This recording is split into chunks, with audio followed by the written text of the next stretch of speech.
Assalamualaikum warahmatullahi wabarakatuh. Sidang hadirin hadirat, para muhibbin rahimakumullah. Segala puji bagi Allah Subhanahu wa taala yang memberikan kepada kita nikmat kesihatan, diberi izin oleh Allah dapat kita mengecapi nikmat kehidupan hingga kini, serta diberi taufik oleh Allah dapat menggunakan segala nikmat yang Allah pinjamkan untuk sama-sama kita menunaikan perkara yang diperintahkan oleh Allah. Mudah-mudahan kita semua tergolong di dalam golongan hamba-Nya yang bersyukur. Mudah-mudahan nikmat ini dipanjangkan lagi, dikekalkan lagi oleh Allah Subhanahu Wa Taala dalam kehidupan kita sehari-hari, menjadi hamba yang bersyukur sehinggalah kita dikembalikan kepada Allah Subhanahu Wa Taala.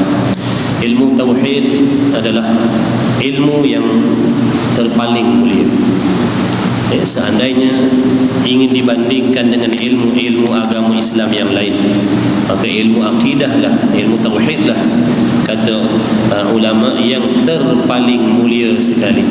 Kerana daripada ilmu tauhid ini akan menerbitkan pegangan keimanan yang betul, yang benar di dalam hati.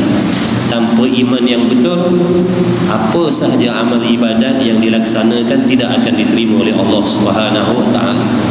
Maka apabila ilmu tauhid ini adalah ilmu yang terpaling mulia, maka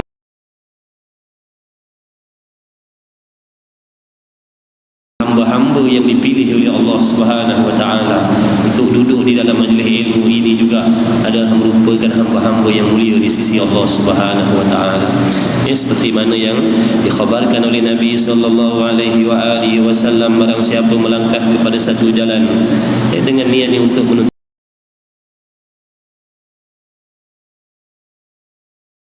ilmu, nescaya Allah Ta'ala akan mempermudahkan jalan-jalan mereka untuk masuk ke syurga Allah. Ini di antara janji Allah kepada kita yang malah menyaji, yang nafsu tumpul belajar. Apabila kita tilik kepada anugerah dan janjian Allah, maka menggerakkan semangat kita, nafsu kita untuk menuntut ilmu. Yang selain daripada itu, janjian Allah terhadap orang yang menuntut ilmu, seandainya dia mati sebagai penuntut ilmu, matinya syahid. Walaupun kita tak boleh nak berjuang fi sabilillah di Palestin, tapi kita mampu mendapat kelebihan syahid, kematian syahid, apabila kita menjadi penuntut ilmu. Orang yang menuntut ilmu matinya mati syahid. Nak mati sebagai nabi, nak mati sebagai rasul tidak ada peluang. Nak mati sebagai orang soleh sukar. Tapi nak mati mendapat gelaran syahid, kita masih ada peluang, iaitu dengan menjadikan diri kita orang-orang yang ikhlas menuntut ilmu kerana Allah Subhanahu Wa Taala. Mudah-mudahan Allah jaga niat kita. Amin ya rabbal alamin. Sambungan kitab Risalah Al-Misbah Munir. Malam ni muka surat berapa dah? Uraian sifat yang ke-15. Sifat maknawiyah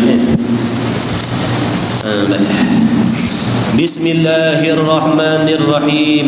Qala al-muallifu rahimahullahu ta'ala wa nafa'ana wa iyyakum bi'ulumihi wa bi'ulumi masyayikhina fid daraini amin ya rabbal alamin.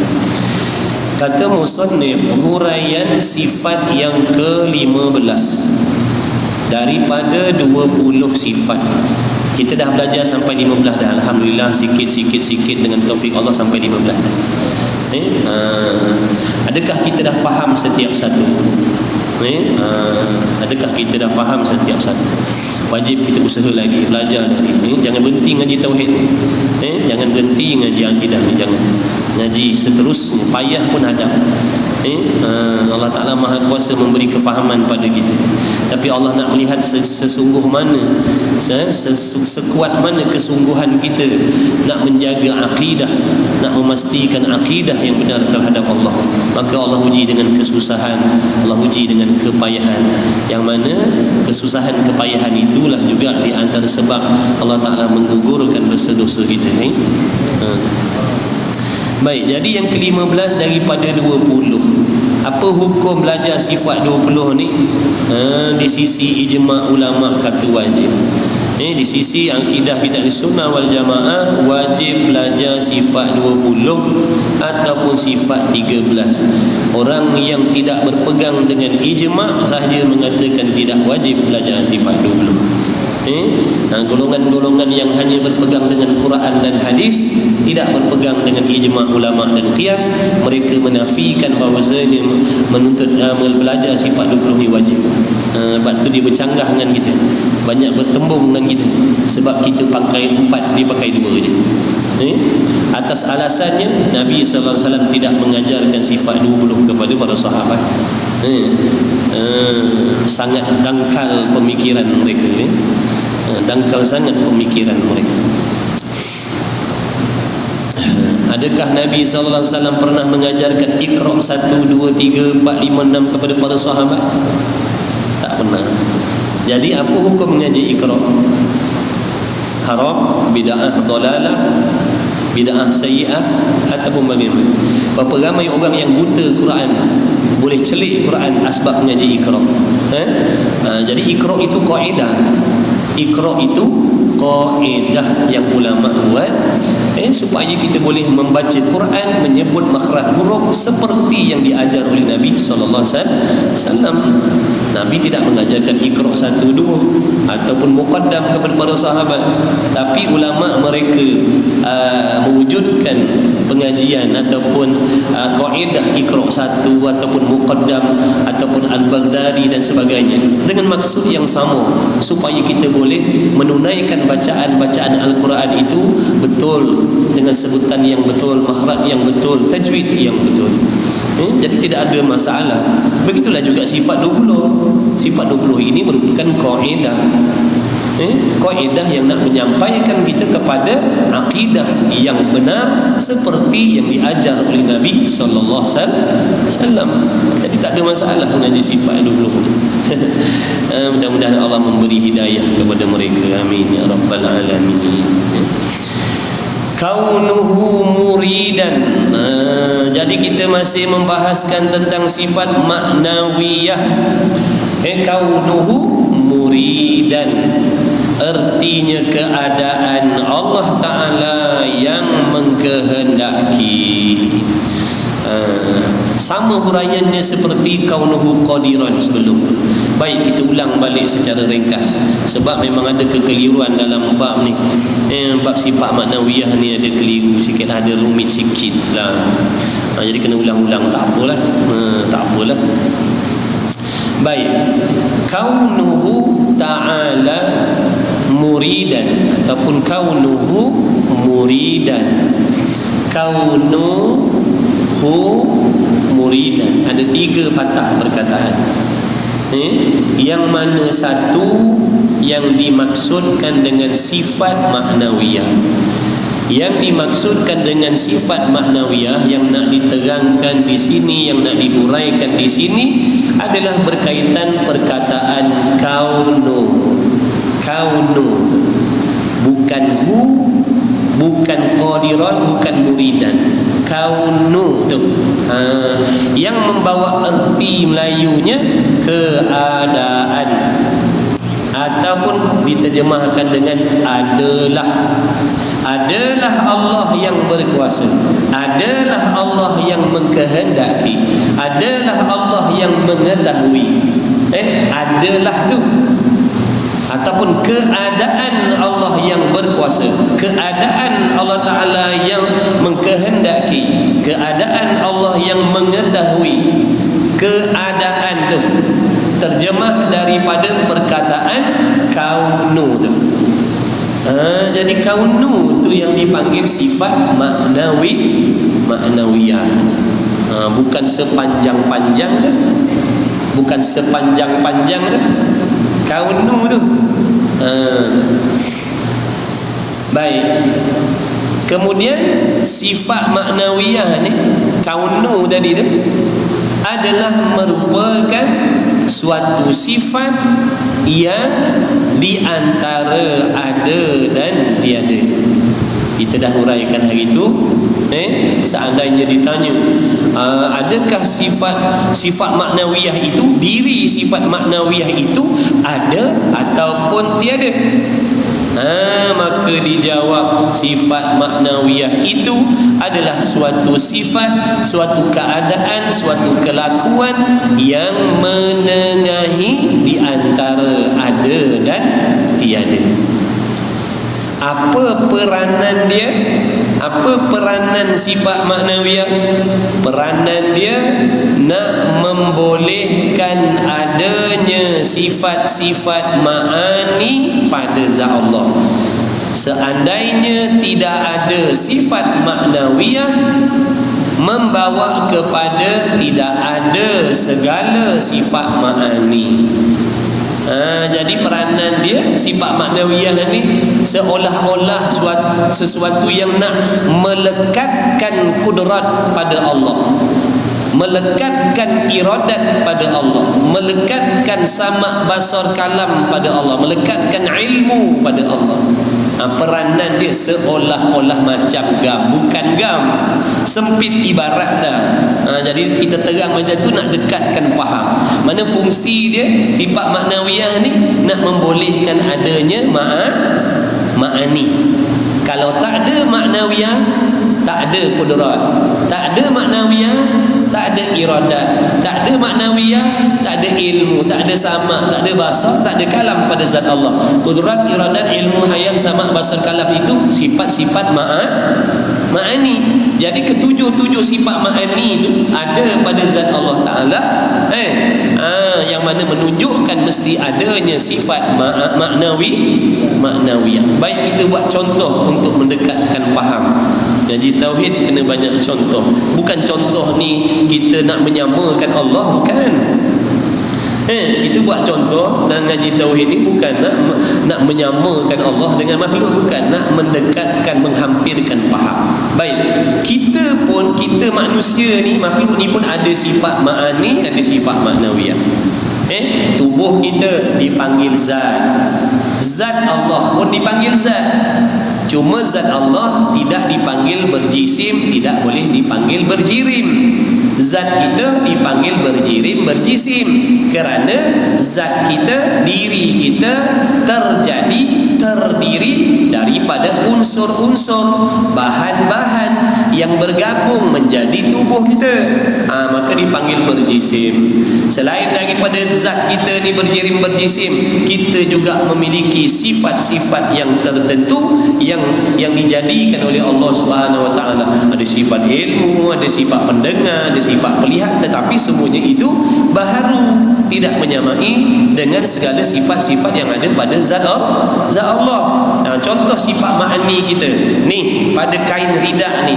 Ridak ni, diri benang, diri kain ni dipanggil zat. Diri benang, diri kain ni dipanggil zat, diri sesuatu yang berjisim. Baik. Kemudian sifat ma'ani yang ada pada kain ni adalah warna hijau. Warna hijau ni dipanggil sifat ma'ani. Sifat yang ada betul-betul, yang ada sungguh-sungguh dirinya yang duduk pada kain ni.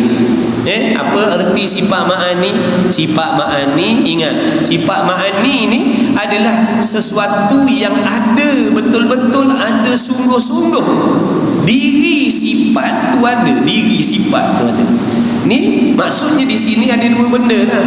Satunya diri kain, satunya diri warna hijau. Diri kain tu dipanggil zat, diri warna hijau tu dipanggil sifat ma'ani. Ada sungguh-sungguh dirinya di kain ni. Okey. Jadi diri kain benda lain, warna hijau benda lain. Bagaimana warna hijau ni boleh duduk pada kain ni, tak bercerai daripada kain ni? Warna hijau ni, bagaimana warna hijau ni boleh ada di kain ni? Kerana ada suatu sifat yang melekatkan hijau ni di sini, yang mana itulah yang dikehendaki dengan maknawiyah. Boleh faham tak saya kata? Jadi bagaimana warna hijau ni boleh duduk pada kain? Kerana ada suatu sifat yang melekatkan, yang membolehkan adanya hijau pada kain ni. iaitu dipanggil sifat maknawiyah.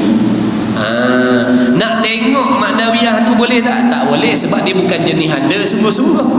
Kalau ada sungguh-sungguh dipanggil ma'ani. Ni warna hijau pun panggil ma'ani. Maknawiyah dia bukan ada sungguh-sungguh. Kalau ada sungguh-sungguh sifat ma'ani namanya. Jadi sifat maknawiyah itu suatu sifat yang menengahi di antara ada dan tiada. Tak apa, tak faham situ pun, tapi itu bukan fadu ain tadi. Tak berdosa kalau tak tahu situ. Mereka kalau tahu bagus. Kalau tak tahu pun tak apa. Yang penting wajib mengetahui Allah ada sifat maknawiyah. Itu yang wajib. Dan wajib i'tiqad sesungguhnya Allah bersifat dengan sifat maknawiyah. Itu mesti. Itu mesti. Jangan dinafikan. Barang siapa mengatakan Allah tidak ada sifat maknawiyah, dia telah menafikan sifat kesempurnaan Allah. Boleh mengakibatkan kufur, boleh jadi kufur. Jangan. Wajib kita mengiktikad, wajib kita beriktikad, membenarkan di dalam hati Allah Ta'ala bersifat dengan sifat-sifat maknawiyah. Itulah keterangan dia. Kaunuhu Ta'ala qadiran, itulah. Kaunuhu Ta'ala muridan, itulah dia juga. Sama je. Kalau faham dalam bab kaunuhu qadiran tu, fahamlah kaunuhu muridan. Sama, benda sama. Tak apa kita ulang-ulang. Ngaji kena ulang-ulang selalu. Baik, wajib pada syarak pula. Sebab apa dia kata pula? Sebab perkara yang diwajibkan oleh Allah pada syarak tu banyak. Sebab tu dia kata wajib pada syarak pula, ataupun wajib pada syarak juga. Pula mana juga. Sembahyang wajib, puasa wajib, cari nafkah wajib, mengaji tauhid wajib juga. Dia orang kata saya dah cari nafkah, apa lagi nak mengaji? Saya dah menunaikan kewajipan. Dulu ada seorang jumpa, ustaz, kenapa saya kena wajib mengaji pula? Bukankah saya dah menunaikan kewajipan? Allah mewajibkan saya semayang, saya dah semayang. Allah mewajibkan saya cari nafkah, saya dah cari nafkah. Kenapa saya nak wajib mengaji lagi? Tu payah, tak faham. Wajib tu bukan satu, banyak. Sebab tu kita disuruh mengaji, baru tahu apa lagi perkara yang Allah wajibkan ke atas kita mukallaf ni. Bukan sekadar wajib solat, wajib puasa, wajib cari nafkah. Banyak lagi perkara yang Allah wajibkan atas diri kita. Cuma kita tak tahu sebab tak nak ambil tahu. Macam mana besok kalau kita mati, banyak kewajipan yang kita tak buat. Ya Allah, aku tak tahu wajib, aku tak tahu yang ni wajib. Salah kita. Kenapa tak nak ambil tahu dulu? Kenapa dulu tentang ilmu dunia, hal-hal dunia semua kita ambil tahu, tapi hal ibadat, hal akhirat kita tak nak ambil tahu. Itu salah kita. Takkan ada alasan yang Allah akan terima. Takkan ada alasan yang Allah akan terima. Ada di kalangan orang yang tak nak mengaji fardu ain kerana pahaman dia, aku dah menunaikan kewajipan. Aku dah solat, aku dah puasa, aku dah haji, aku dah cari nafkah halal. Dah, aku tak perlu belajar sebab aku dah menunaikan kewajipan. Apa erti wajib? Perkara yang diperintah oleh Allah ke atas kita mukallaf sebagai perintah yang putus, yang muktamad, tak boleh pilih. Jadi kalau ada 5 yang Allah wajibkan, 5 kena buat. Kalau ada 10 yang Allah wajibkan, 10 kena buat. Bukan pilih salah satu dari 10. Yang boleh pilih ni kalau sunat, ada 10 perkara sunat, nak buat yang mana? Serahlah, pilihlah yang mana kita suka, itu sunat. Tapi kalau kata wajib 10 kena buat. Bukan pilih dalam banyak-banyak kewajipan ni, nak yang mana, suka yang mana, pilihlah salah satu. Kan tuan-tuan, nampak tak? Bila kita tak mengaji, kita akan banyak salah faham dengan agama. Kita akan banyak salah faham dengan agama yang merugikan diri kita sendiri. Kita dah puas hati dengan solat, dengan cari nafkah, kita dah puas hati, konon-konon dah menunaikan kewajipan. Ya, baru 2 daripada banyak. Yang banyak tu macam mana kita nak jawab besok? Ngaji, sebab tu dia kata wajib pada syarak juga pula. Atas tiap-tiap mukallaf mengetahui serta mengaku di dalam hatinya dengan tentu sungguh. Wajib menyungguhkan dalam hati tiap-tiap mukallaf, sama ada dia raja ataupun dia orang yang paling rendah darjatnya atas dunia ni, selagi dia muslim mukmin, wajib dia menyungguhkan di dalam hatinya. Tak kira dia ahli taat, tak kira dia ahli maksiat, wajib dia membenarkan, menyungguhkan dalam hati bahawa sesungguhnya Allah Subhanahu wa taala itu Tuhan yang wajib, yang mesti bersifat dengan sifat maknawi. Mesti menyungguhkan keadaan Allah taala yang mengkehendaki. Mesti menyungguhkan. Kalau kita tak belajar, apa yang kita nak sungguhkan dalam hati terhadap Allah, tuan-tuan? Kalau kita tak nak mengaji dengan alasan aku orang Islam, aku bukan orang kafir, aku orang Islam, aku syahadah la ilaha illallah Muhammadur Rasulullah. Baik, apakah sifat-sifat yang kita nak tentukan, nak jazamkan dalam hati pada Allah tu? Apa sifat Allah yang kita saksikan tadi? Tidak ada Tuhan melainkan Dia saja. Allah itulah dipanggil Tuhan. Kenapa dia dipanggil Tuhan? Apa sifat ketuhanan? Kenapa dia dipanggil Tuhan? Mesti ada sifat ketuhanan pada dia. Apa sifat ketuhanan? Macam mana kita nak jawab? Memang Allah tu Tuhan. Apa sifat ketuhanan yang kita tahu? Allah tu Tuhan lah. Iyalah, Tuhan tu Allah, iyalah. Apa sifat dia? Apa beza dia dengan kita? Wajib setiap muslimin membezakan yang mana sifat makhluk, yang mana sifat Allah. Wajib boleh membezakan. Paling tidak sifat-sifat yang ulama dah kumpulkan tu 20. Apa beza ada Allah dengan ada makhluk? Apa beza pendengar Allah dengan pendengar makhluk, ilmu Allah dengan ilmu makhluk, kudrat Allah dengan kudrat makhluk, iradat Allah dengan iradat makhluk. Wajib setiap laki-laki, perempuan, raja sampailah ke bawah, wajib boleh membezakan. Bukan sunat, wajib. Kerana barang siapa yang tak boleh membezakan di antara sifat Tuhan dan sifat makhluk, menunjukkan dia menyekutukan Allah. Kalau tak boleh membezakan, makna menyama. Betul tak? Lawan membezakan apa? Menyamakan. Kalau kita tak boleh membezakan mana sifat makhluk, mana sifat Allah, maknanya seseorang itu akan menyamakan sifat makhluk dengan sifat Allah. Sebab tu wajib tahu supaya kita boleh membezakan. Tapi kita tak nak ambil tahu, kita sombong. Sombong, sifat takabur tu ada dalam hati kita.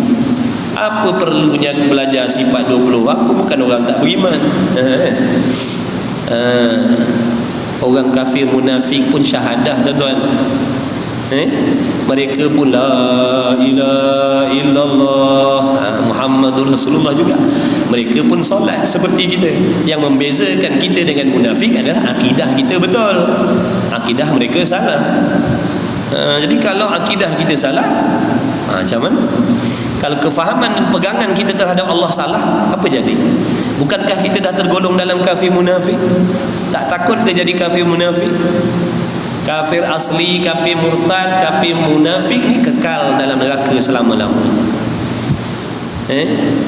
Di antara syarat untuk seseorang itu mendapat kasih Allah di hari kiamat, dia mesti mati dalam keadaan dia seorang yang beriman.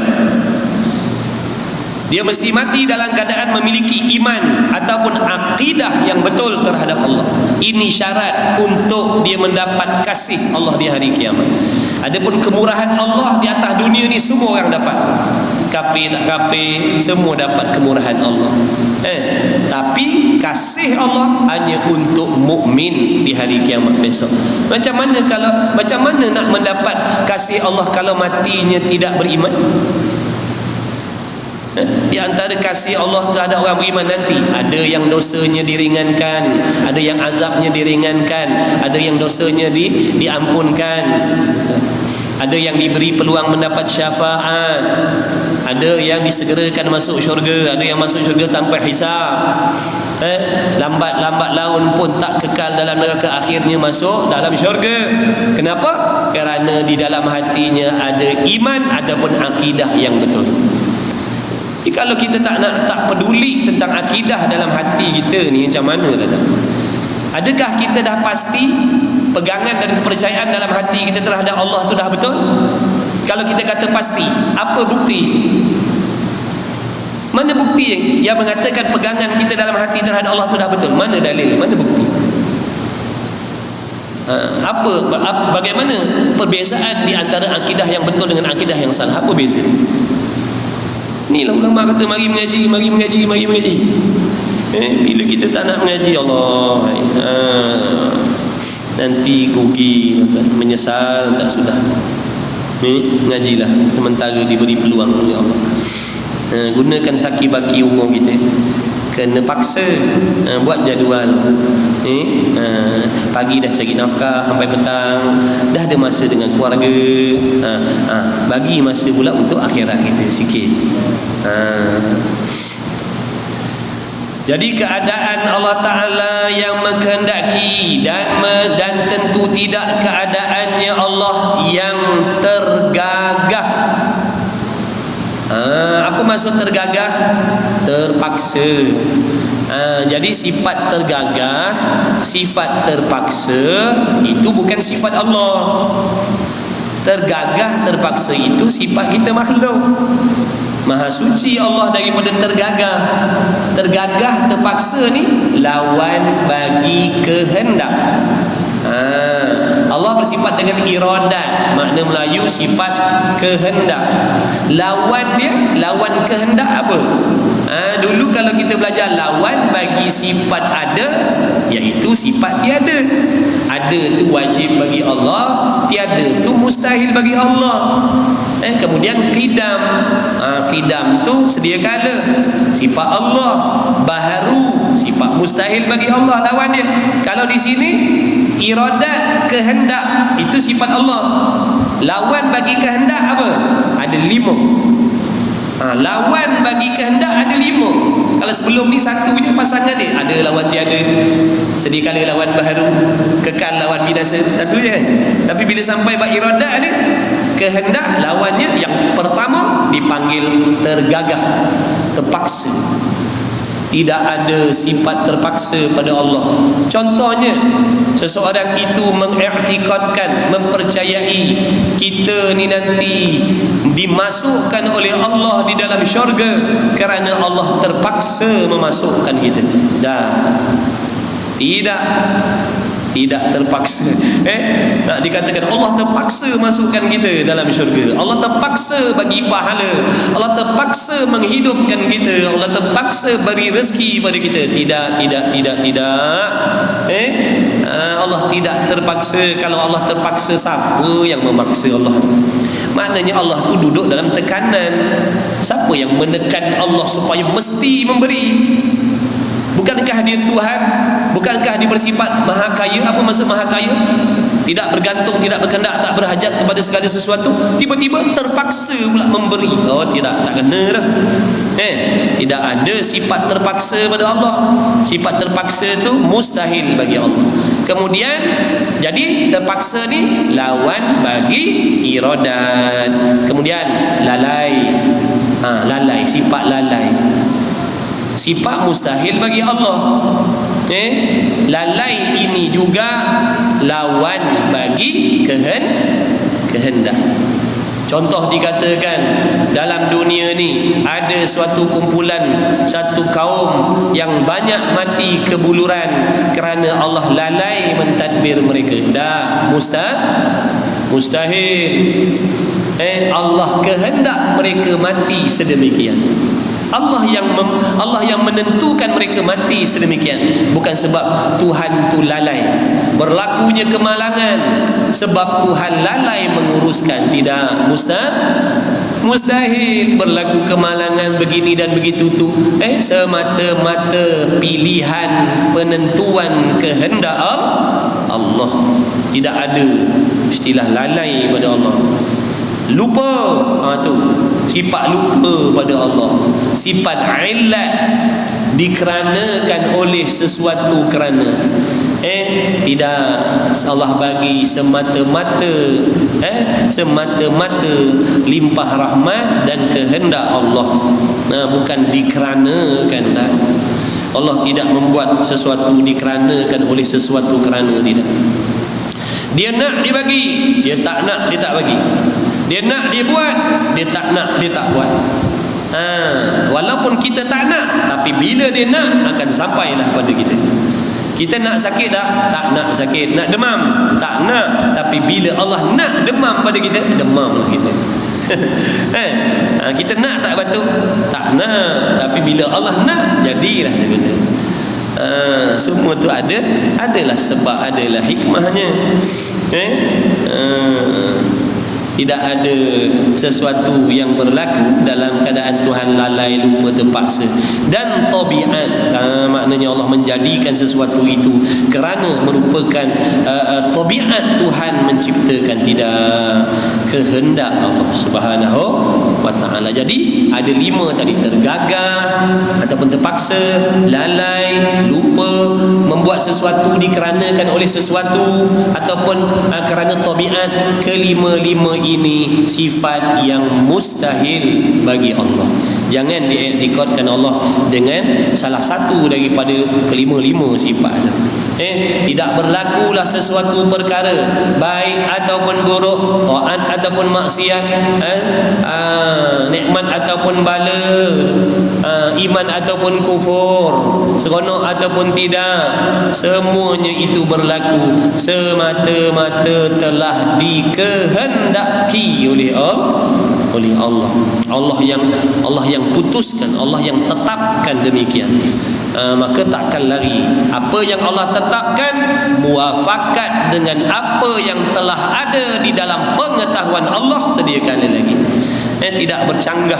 Allah tahu benda lain, Allah tetapkan benda yang lain. Dia mesti muafakat. Apa yang Allah kehendak muafakat dengan apa yang Allah tahu.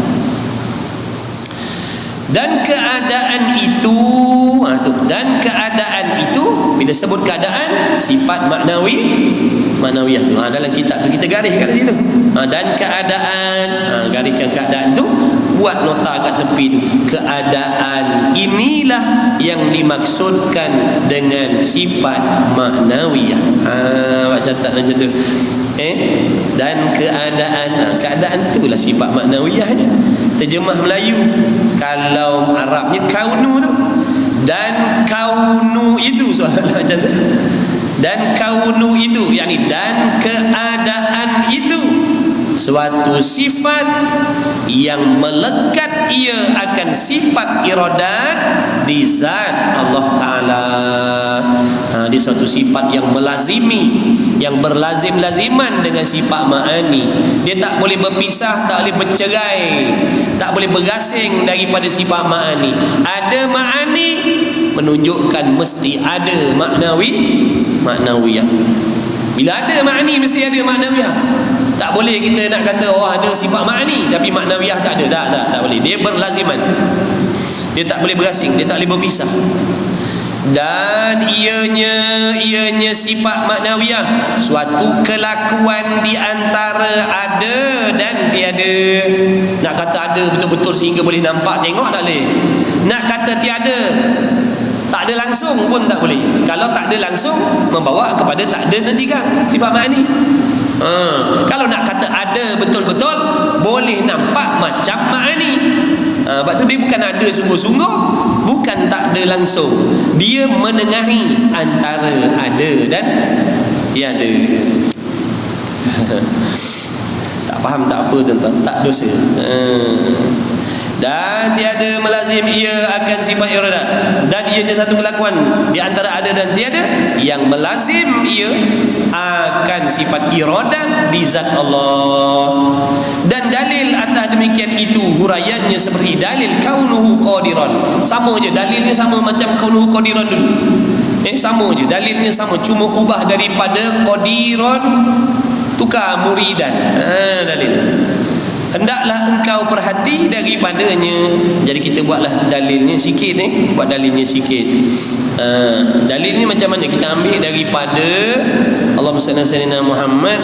Kita ambil daripada tu perkataan jikalau dalam bab sifat yang ke-14 tu kaunuhu qadiran, tengok dan dalil atas demikian itu ialah kita fikir dan tilik kepada makhluk ini dalam bab sebelum ni.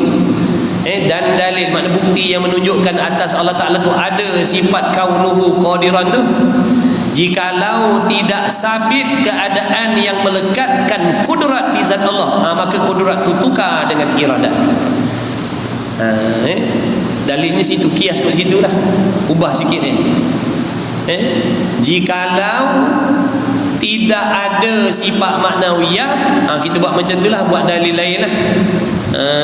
Buat dalil yang lain. Kalau orang tanya mana bukti yang menunjukkan Allah Ta'ala itu mesti ada sifat maknawiyah, mana dalilnya, mana buktinya? Ni dalilnya, dalil akli. Jikalau tidak ada sifat maknawiyah pada zat Allah, nescaya tidak adalah sifat iradat pada Allah. Kerana iradat tu sifat ma'ani. Jadi kalau tidak ada sifat maknawiyah, nescaya tidak ada iradat pada Allah Ta'ala. Tak ada kehendak Allah. Apa jadi tuan-tuan kalau Allah tak ada kehendak? Ada tak alam ni agak-agak? Kita boleh wujud tak kalau Allah tu tidak ada kehendak? Takkan wujud alam ni. Kita ni ada kerana dikehendaki oleh Allah. Bila Allah tak kehendak, Allah tak akan menciptakan. Jadi kalau seandainya Allah tidak bersifat dengan sifat maknawiyah, membawa kepada tidak ada iradat.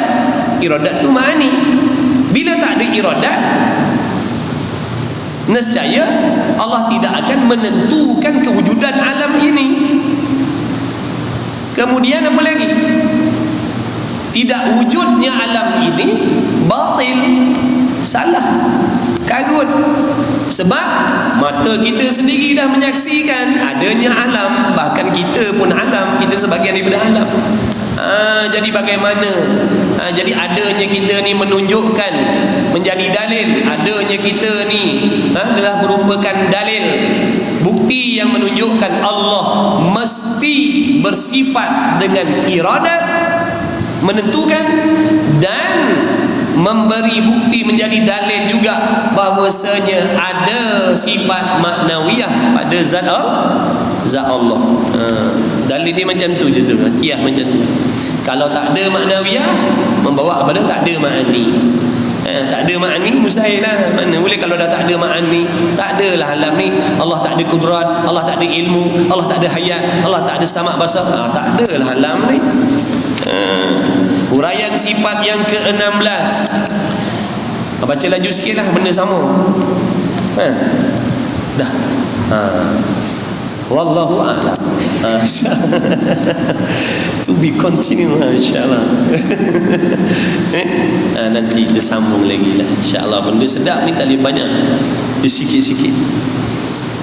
Sikit-sikit, lama-lama dapat sikit katanya. Kata tu guru dulu, dia tanya lepas kelas, dia tanya nak murid kita, jadilah kita ngaji sikit-sikit, sikit-sikit, lama-lama anak murid pun punyalah semangat jawab. Jadi bukit. Salah. dapat sikit kata sikit-sikit lama-lama dapat sikit, kinayah daripada apa tu, resmi padi. Makin banyak mengaji makin berasa tak ada ilmu. Makin mengaji makin nyata banyak lagi benda yang kita tak tahu. Itu maksud dia. Wallahu subhanahu wa ta'ala a'lam wa ilmuhu wa atam. Bismillahirrahmanirrahim. Alhamdulillahirabbil alamin wassalatu wassalamu ala Rasulillah. Allahumma rabbana fa'na bima 'allamtana, rabbana 'allimna alladhi ma yanfa'una, rabbana faqih lana wa qarabat lana fi dinina ma'al qudri wa tawakkal. Wa sallallahu ala sayyidina Muhammad walhamdulillahirabbil alamin. Taqabbalallahu minni wa minkum.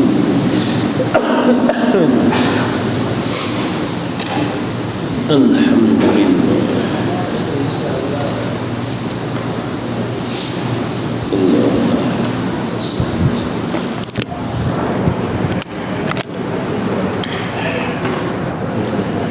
Obat.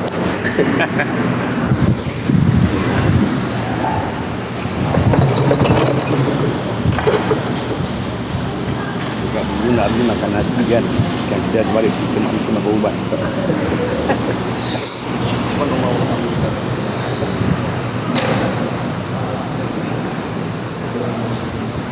Allahu Akbar, Allahu Akbar. Asyhadu an la ilaha illallah.